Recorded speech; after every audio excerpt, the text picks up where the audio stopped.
Hello friends, आज हम बात करेंगे वाटर सॉल्युबल विटामिन्स के बारे में। वाटर सॉल्युबल विटामिन्स या जल विलेय विटामिन्स कौन कौन से हैं और उनके क्या क्या कैरेक्टर्स हैं, उनकी कमी से क्या क्या रोग होते हैं, आज हम उनके बारे में बात करेंगे।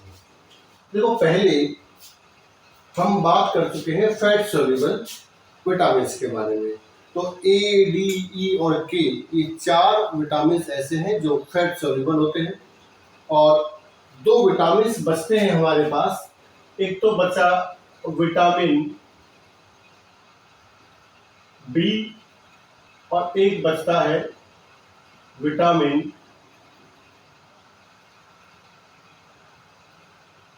सी। ये दो विटामिन ऐसे हैं जो फैट सॉल्युबल हैं। कई बार एग्जाम में क्वेश्चन यही आता है कि फैट सॉल्युबल विटामिन कौन कौन से हैं। कोई ऑप्शन दिया होता है और उनमें से आपको एक ऑप्शन चूज करना होता है, या फिर तीन ऑप्शन सही होते हैं, गलत को चूज करना होता है कि फैट सॉल्युबल विटामिन कौन सा नहीं है। उस हिसाब से क्वेश्चन कैसे भी आपको आ सकता है। तो हम पहले बात करेंगे विटामिन बी के बारे में। आज पहले हम बात करने वाले हैं विटामिन बी। तो vitamin B is not simple vitamin but this is in the complex form. तो इसको हम कहते हैं विटामिन बी कॉम्प्लेक्स। ये अकेला नहीं है, इसके अंदर कई और विटामिन हैं जो बी के अंदर ही आते हैं। ठीक है, जो बी के अंदर ही आते हैं और उन सबको मिलाकर के हम कहते हैं विटामिन बी। तो vitamin B is not a simple form but this is in the complex form, यानी कि जटिल है, ये एक नहीं है। वाटर सॉल्युबल विटामिन है। ये जो विटामिन बी है ये इंपॉर्टेंट इन, इसका मेन है कि इंपॉर्टेंट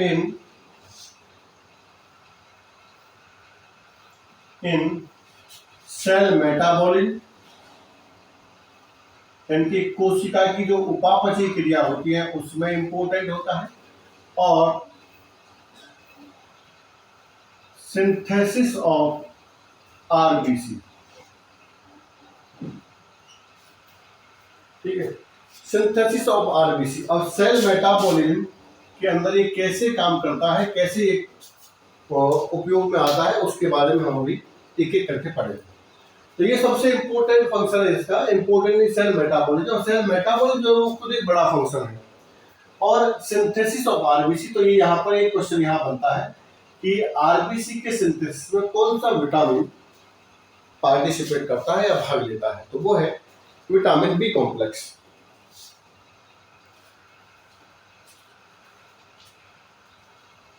ये आप सब जानते हैं कि इसकी कमी से एक बेरी नामक रोग होता है।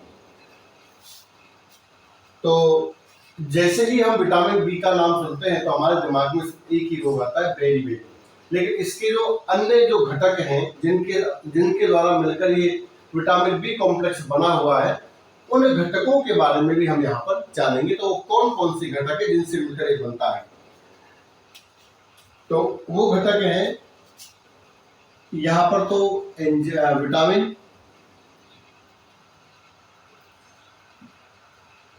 और इस जगह पर ये कोएंजाइम के रूप में काम करते हैं। कोएंजाइम। और यहां पर अगर हम देखें तो डिजीज कौन कौन सी इनके द्वारा होती है, वो तो सबसे पहला होता है B1, विटामिन B1। इसका नाम होता है थियामिन। इसका नाम है। अब ये किस किस में काम आता है, देखो थायमिन जो है वो thiamine pyrophosphate, TPP, thiamine pyrophosphate.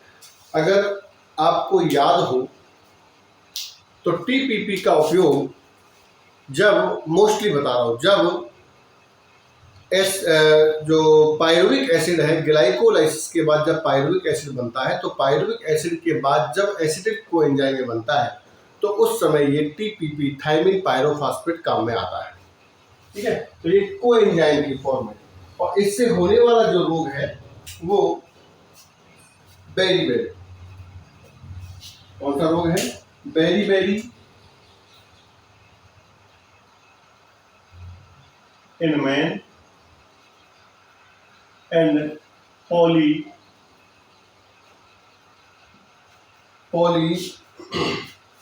polyneuritis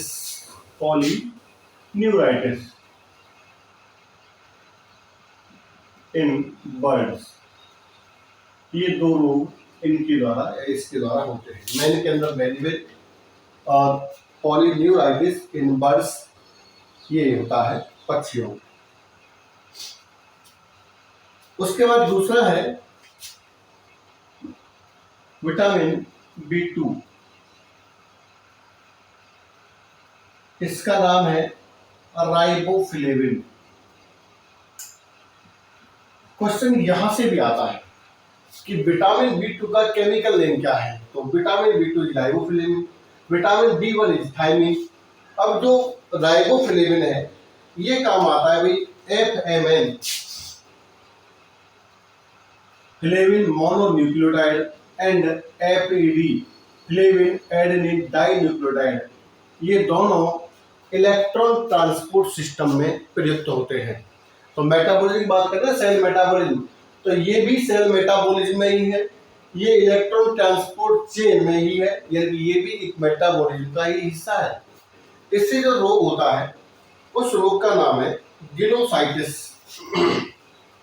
and cheilosis. Glossitis and cheilosis, glossitis and चेलियोसिस।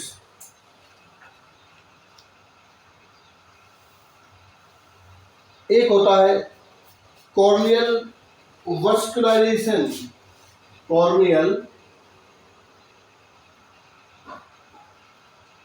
वस्कुलराइजेशन। देखो गिलोसाइटिस में जो टंग यानी कि जो जीभ होती है वो स्मूथ हो जाती है। चेलियोसिस के अंदर जो होठ होते हैं उसमें क्रैक्स हो जाते हैं, क्रैक्स इन लिप्स। टंग स्मूथ और कॉर्नियल वस्कुलराइजेशन के अंदर जो आई है उनमें ब्लड स्पॉट्स दिखाई देते हैं। तो ये इसके सिम्टम्स हैं। गिलोसाइटिस में जो टंग है, जो टंग है वो स्मूथ हो जाती है। चेलियोसिस में क्रैक्स इन लिप्स हो जाते हैं और इसमें ब्लड स्पॉट्स ऑन आई, इन आई। तो ये इसके डिजीज के लक्षण है। तीसरा है विटामिन B3, विटामिन B3 इसे हम कहते हैं pantothenic acid.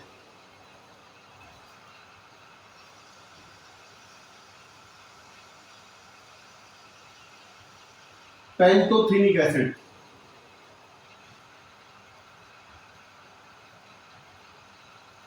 This is B3,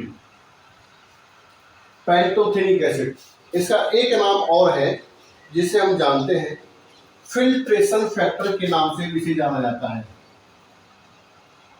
filtration factor के नाम से भी हम इसे जानते हैं।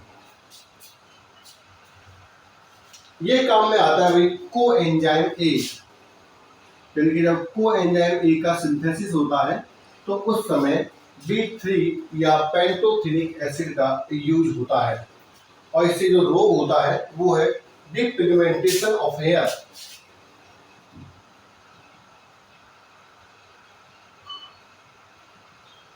डीपिगमेंटेशन ऑफ हेयर, इनके बालों में रंग जो है वो उड़ने लगता है। उसके बाद नेक्स्ट है विटामिन B5। विटामिन B5, इसका नाम है नियासिन। नियासिन नियासिन को हम पेलाग्रा प्रिवेंशन फैक्टर भी कहते हैं, क्योंकि इससे जो रोग होता है ना, वो रोग होता है पेलाग्रा। ये काफी इंपॉर्टेंट क्वेश्चन है, कई बार एसएससी के एग्जाम में पूछा गया है। पेलाग्रा किस विटामिन की कमी से होता है, तो वो है B5 और नियासिन। अब ये काम में कहाँ आता है भाई, ये आता है जब NAD या NADP जो कोएंजाइम हैं उनमें नियासिन होता है, nicotinamide adenine dinucleotide, nicotinamide dinucleotide phosphate. इन दोनों का यूज सेल मेटाबॉलिज्म में होता है।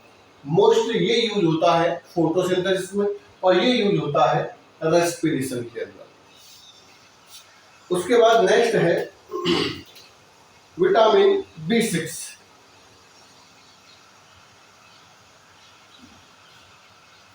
This is pyridoxine.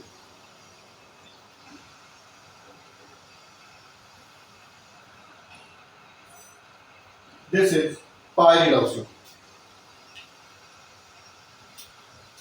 इसको हम एंटी डर्मेटाइटिस फैक्टर भी कहते हैं, यानी इससे जो बीमारी होती है उसका नाम है डर्मेटाइटिस। डर्मेटाइटिस जो डिजीज है वो डर्मेटाइटिस होती है, तो डर्मेटाइटिस को रोकता है, इसलिए इसका नाम हो जाएगा एंटी डर्मेटाइटिस फैक्टर। और ये काम आता है भाई पायरिडॉक्सल फॉस्फेट। ठीक है, पायरिडॉक्सल फॉस्फेट।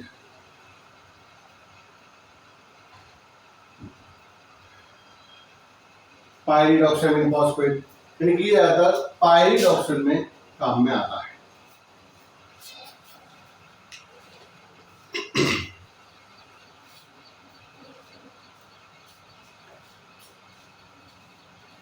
उसके बाद अब जो नेक्स्ट एंजाइम है, उसमें विटामिन है, वो हम अगले पेज पर लिखेंगे। तो ये थोड़ा सा आप लोग इसका स्क्रीनशॉट ले लीजिए, ताकि मैं नेक्स्ट विटामिन है हमारा, उसका नाम है B7। विटामिन B7, इसका नाम है बायोटिन। इसे हम बायोटिन के नाम से जानते हैं। काफी इंपॉर्टेंट फैक्टर है बायोटिन।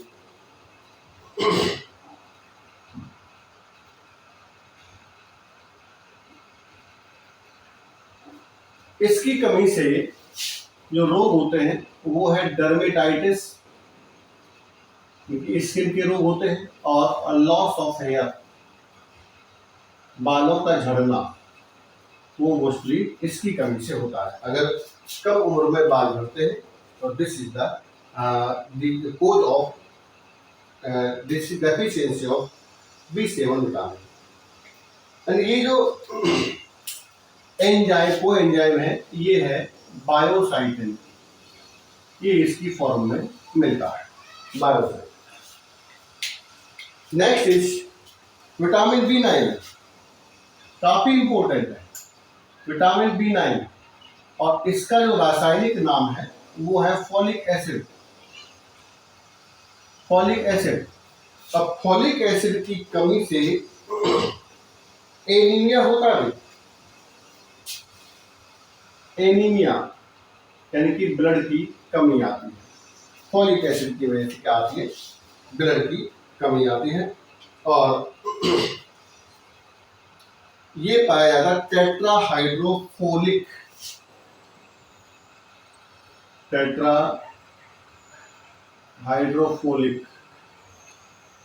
एसिड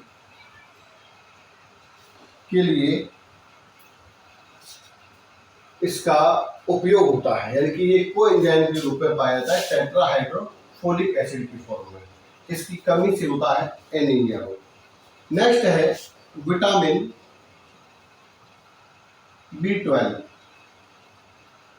ये काफी इंपॉर्टेंट विटामिन है एग्जाम के पॉइंट ऑफ व्यू से, क्योंकि ये विटामिन जो B12 है, B12 जो विटामिन है, इसका नाम है साइनोकोबालामिन।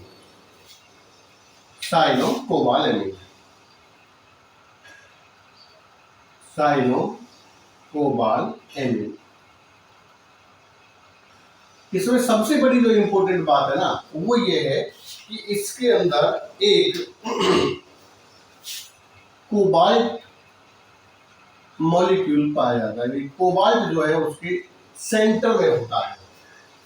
इस पृथ्वी पर कोई भी ऐसा मॉलिक्यूल नहीं है जिसमें कोबाल्ट पाया जाता हो, बड़ा ऑर्गेनिक मॉलिक्यूल, खासकर organic molecule.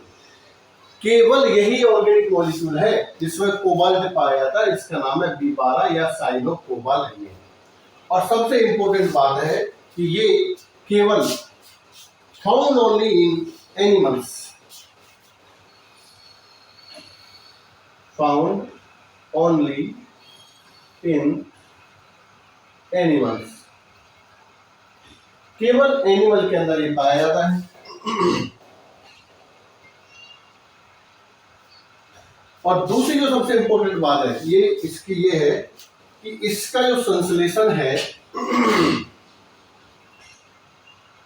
Synthesis by intestine bacteria,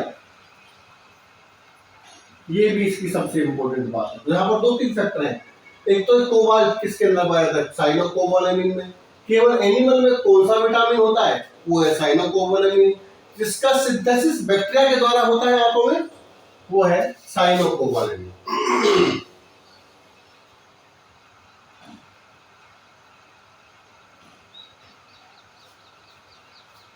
और देखो, चूंकि इसका निर्माण जो बैक्टीरिया के द्वारा आंतों में होता है ना, इंटेस्टाइन के अंदर, तो सीधी सी बात है प्लांट्स में इंटेस्टाइन होते नहीं है, इसलिए प्लांट्स के अंदर ये नहीं पाया जाता है, केवल एनिमल्स के अंदर ही पाया जाता है। और ये किस फॉर्म में होता है ये भी देख लीजिए, deoxy एडिनोसिल cobalamin, deoxy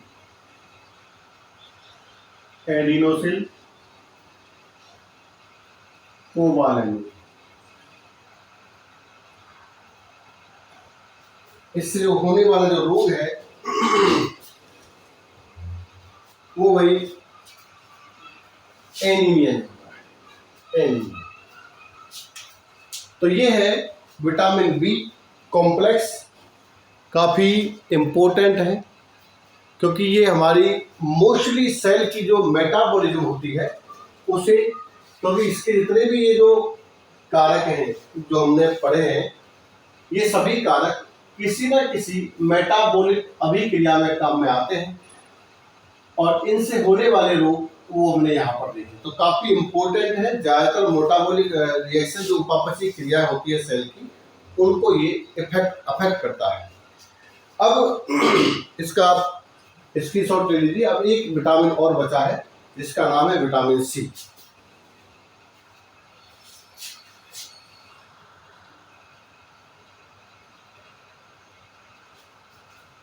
vitamin C, vitamin C का केमिकल नेम जो है वो है एस्कॉर्बिक एसिड, एस्कॉर्बिक एसिड। ये काफी इंपॉर्टेंट है। दूसरी बात, इस विटामिन को हम किंग ऑफ विटामिन के नाम से जानते हैं, किंग ऑफ विटामिन के नाम से जानते हैं। तीसरी बात, इसे हम एंटी स्कॉर्ब्यूटिक फैक्टर कहते हैं, एंटी स्कॉर्ब्यूटिक फैक्टर भी इसे कहते हैं, एंटी स्कॉर्ब्यूटिक फैक्टर भी कहते हैं। दूसरी सबसे इंपॉर्टेंट बात है ये, it is present only in fresh vegetables and fruits, यानी केवल जो फ्रेश फ्रूट और वेजिटेबल्स होते हैं उनके अंदर ही ये पाया जाता है और कहीं पर ये नहीं पाया जाता। अब इसका अगर हम देखें तो रिचेस्ट प्लांट है, richest vitamin C richest plant, इसका नाम है एसिरोला फ्रूट, एसिरोला फ्रूट। और इसका जो वैज्ञानिक नाम है वो है मेलपीलिया पंक्टिफोलिया। इस पौधे का वैज्ञानिक नाम है मेलपीलिया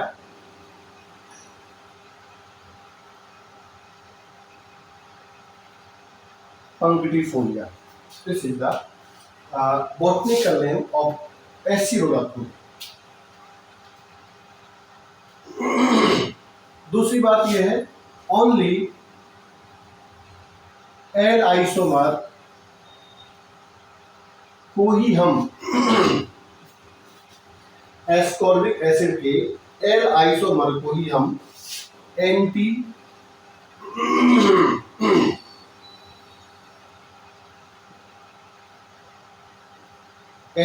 स्कोर्ब्यूटिक फैक्टर कहते हैं। ये ना एंटी स्कोर्ब्यूटिक फैक्टर तो कौन सा फॉर्म होता है? ओनली एल आइसोमर, जो एल आइसोमर है वही होता है। नेक्स्ट, सबसे इंपॉर्टेंट जो फंक्शन है इसका क्या है? सबसे इंपॉर्टेंट फंक्शन है फॉर्मेशन ऑफ टिश्यू कोलाजन। ये आपको यहां पर नोट करना है, formation of tissue collagen. Collagen एक प्रोटीन है, ठीक है, इसको हम कहते हैं intracellular cement substance, intracellular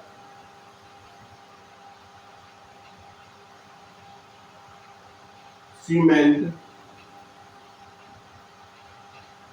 substance, intracellular cement substance. ये कोलाजन है, कोलाजन फाइबर्स है। ये मोस्टली जो बोन्स होती हैं, हड्डियां होती हैं या जॉइंट्स होते हैं वहां पर पाया जाता है। जॉइंट्स को बांध के रखता है, जॉइंट्स पर ही ये एक तरह से एज ए लिगामेंट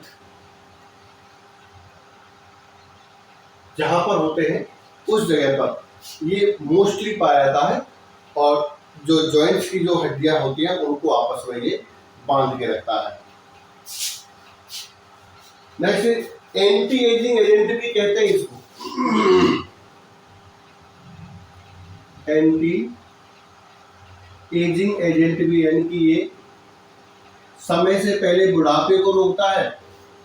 अगर समय से पहले बुढ़ापा आ रहा है तो उसके लिए होता है ये anti ageing agent, vitamin C है। और एक काम है इसका कि बायोसिंथेसिस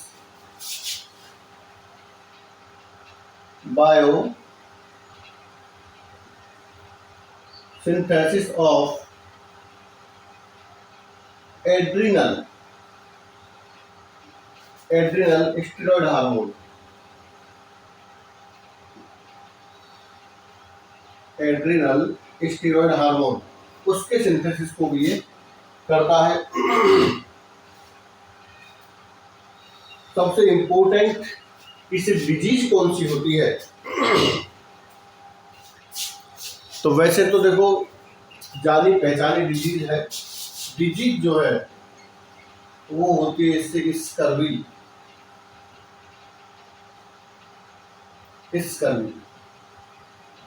ठीक है। मेनली विटामिन सी जो है इसको हम सिट्रस के नाम से भी जानते हैं। सिट्रस, जितने भी खट्टे फल होते हैं उनके अंदर ये मोस्टली पाया जाता है। तो खट्टे फल जैसे नींबू है, संतरा है, इनके अंदर ज़्यादातर मात्रा में ये पाया जाता है। तो इसका सेवन करना चाहिए जिससे हमको स्कर्वी रोग जो है वो नहीं होगा। तो ये है विटामिन सी। जितने भी इम्पोर्टेंट थिंग्स इसके बारे में है वो सब मैंने यहाँ पर आपको लिख दी है, एक एक कर आप पढ़ सकते हैं। आज हमारे विटामिन कंप्लीट हो गए हैं। वीडियो देखते रहिए, अच्छा लगे तो लाइक कीजिए, कमेंट कीजिए, शेयर कीजिए, सब्सक्राइब कीजिए। Thank you very much.